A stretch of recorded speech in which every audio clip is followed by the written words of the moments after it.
各位朋友好，我是陈军伟。今天我看到一则消息，就是缅甸掸邦缅甸掸邦教育部发布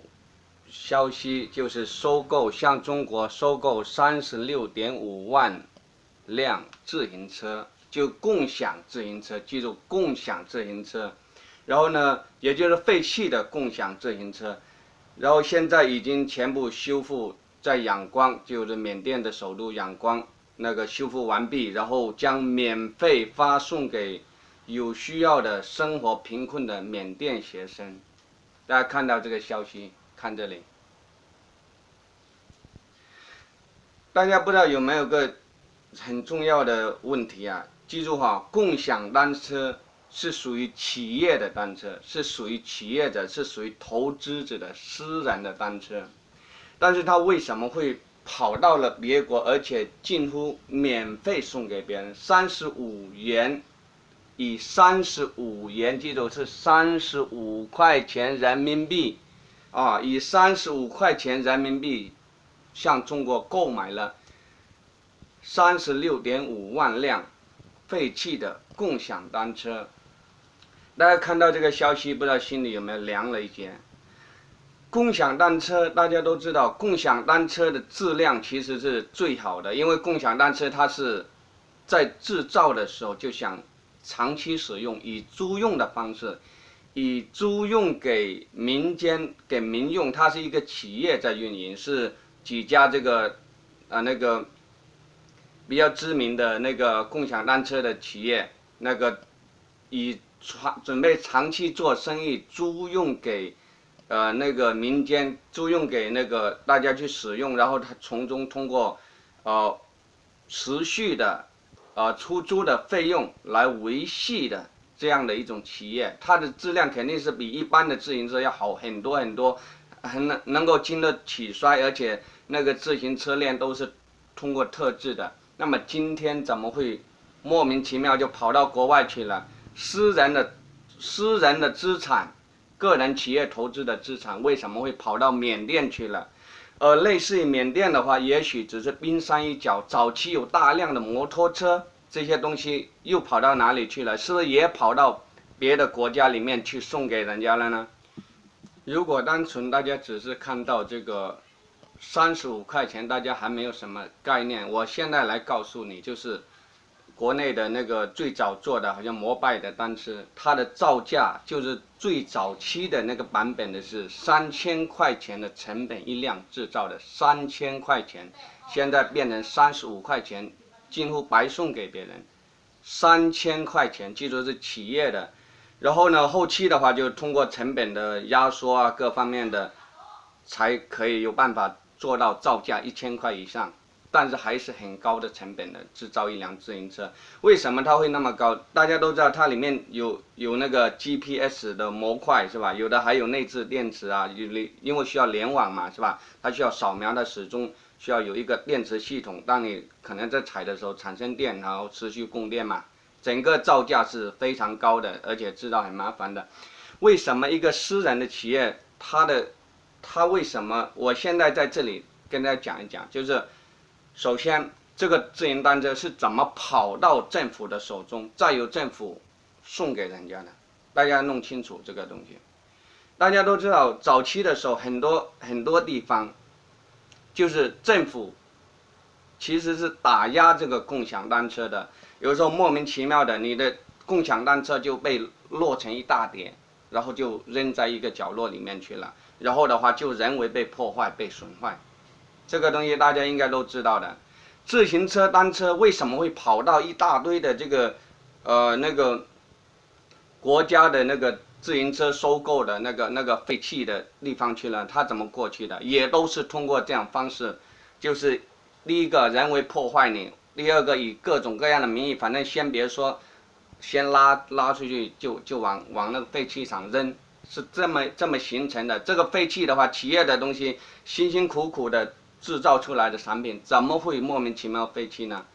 任何一家企业的话，它如果连这个成本基本的核算它都不会的话，它无法成为一家企业，对不对？那么我们首先想到就2个问题了。第一个就是政府为什么要去打压这个共享单车？为什么要去打压共享单车？我早期曾经讲过就是为什么中国限制摩托车，其实原理都一样。第一个，共享单车出来以后，原来的滴滴单车、滴滴那个打车哈，滴滴也是属于被打压的。那现在也基本上已经收归给国有了，你就是哪怕用现代的东西去做那个车，用现代的，虽然改变了方式，但是这个最终滴滴单车现在的话都已经掌控在那个共产党的手中了，是吧？其实最终还是价格抬上来，因为早期的早就已经变掉了。在这边很多国外的朋友可能并不知道，就是中国为什么要，甚至政府为什么要故意去破坏这个共享单车，把这个企业辛辛苦苦制造出来的产品，花了高代价，花了3000来块，现在最低要1000块钱制造出来的共享单车，要人为的破坏，甚至就是强行把这个行业给它打压掉，甚至把它直接就把它往一车一车的这个企业的私有的财产，直接就拉到垃圾堆里面去，然后就送到国外，直接免费送人。这个到底这套逻辑是如何形成的？大家都在国内的朋友都知道，如果在海外的朋友可能不是很了解，在中国开出租车是要份子钱的。份子钱的话，如果是个人单班的话，你就是最少需要4500块，也就是最低要付150块钱的份子钱，也就是这个钱就是直接就是莫名其妙凭空政府直接拿走的那部分。那油钱是你自付的，就是相当于你只要有上路给你开车去运营这个开出租车，你就要必须支付给政府150块钱凭空拿走，然后如果加上油钱几十块钱，可能最少要200，吃一下饭最少要200块钱一天，硬性的成本可能一个出租车司机要硬性的要交200块。当共享单车出来以后，那么很多人就有了更多的选择的空间与余地，他可以很轻松的扫一扫，然后骑上单车，然后付上几毛钱1块钱，然后就可以走遍整个市了。你以前你出租车随便点一下就是要10块20块钱，对不对？有的时候远一点几十块上百块都有。如果当共享单车正式出来以后的话，那么就是整个出租车行业就很多人就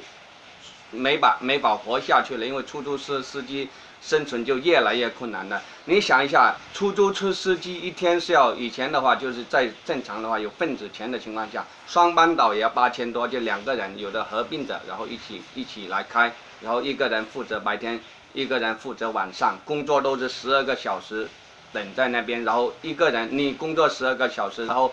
一个夜班的再工作12个小时。在这么辛苦的情况之下，出租车司机原来其实收入都是很低的，基本上你赚的钱都被政府拿走了。共享单车这个行业开始就是出现在市场以后呢，整个出租车行业就受到了业绩重大的这样下挫，很多人就不再愿意去开出租车司机了，因为当出租车司机又危险又辛苦，而且赚的钱越来越小，因为共享单车大家可以很方便很便宜的就可以出行了嘛，是吧？那整个行业就变得出租车行业就下降了。那政府的话如果再想拿到这种凭空来钱，就轻轻松松的就把份子钱直接拿走的时代，可能就相对来讲没有原来那么好拿。这就是为什么共享单车最终会被扔掉，会被废弃掉，会被打压掉，会被砸掉，会被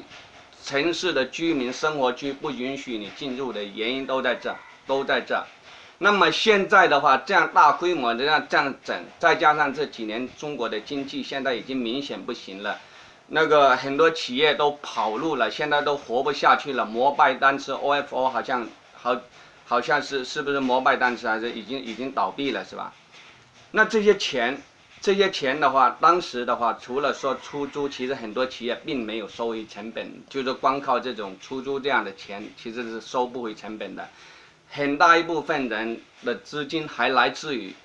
就押金。你想要骑上摩拜共享单车吗？我好像我还要在摩拜里面，我还有100多块押金在那，我也没有取回来，现在什么都拿不回来了，是吧？我连那个微信我都不敢上了啊，没法上。也就是说，政府就是通过这样的方式，它其实是活活的把一个老百姓很方便出行的一个工具，一个最基本的这个出行的工具的这个使用权直接给你剥夺掉了，让大家只能被迫的去坐那种高价的出租车，而你自己个人没有任何的选择权。这就是为什么共享单车会在中国受到打压，这就是为什么那个造价3000块钱的共享单车会35块钱近乎免费的白送给缅甸，或者说也许还